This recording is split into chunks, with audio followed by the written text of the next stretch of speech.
संजय राऊतांकडून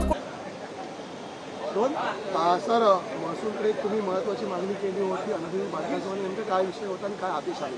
काल अल्पकालीन चर्चेच्या माध्यमाने ठाण्यामध्ये मीरा भाईंदर या इकडे उत्तनला खाडीकिनारी एक अनधिकृत मशिदीचं काम गेली अनेक वर्ष सातत्याने सुरू आहे। ज्या मशिदीचं नाव त्या तिकडे वापरलं जातंय ते हजरत सय्यद बलेशाह पीर ट्रस्ट म्हणून आहे आणि या ट्रस्टनी पण पत्र हे कलेक्टरांना दिलेलं आहे की आमचं नाव वापरलं जातं आहे, आमचा या मशिदीशी काहीही संबंध नाही।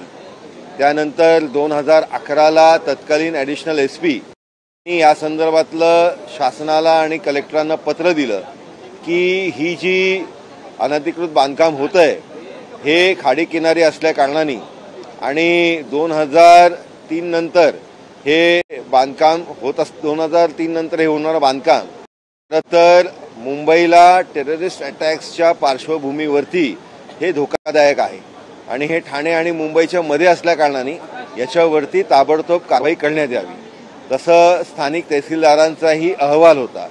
पण सातत्याने 2010-11 पासून हा विषय प्रलंबित राहत होता। काही ना काही कारणानिमित्त याच्यावरती कुठलीही कारवाई होत नव्हती।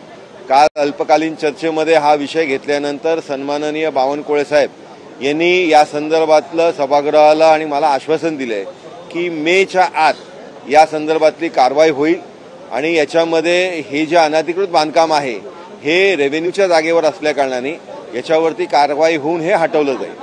तर पण या संदर्भाची अधिकची माहिती समोर येते, कोर्टामध्ये हे प्रकरण प्रलंबित आहे, नेमकं कुठलं प्रकरण प्रलंबित आहे त्याच्याशी याचा काही संबंध आहे का? नाही, कोर्टामध्ये हा जर विषय प्रलंबित आहे याच्यावरती साधारणपणे PIL ज्या संस्थांनी टाकलेलं आहे त्या संस्थांनी खरं तर हे हटवण्यासाठी PIL टाकलेलं आहे आणि त्याच्यामुळे कोर्टात जो विषय प्रलंबित आहे हे मस्जिद जे अनधिकृत बांधकाम आहे ते हटवण्यासाठी आहे। त्याच्यामुळे शासनाचं जे हे आश्वासन आहे हे निश्चितपणे पूर्ण होईल असा विश्वास मला आहे।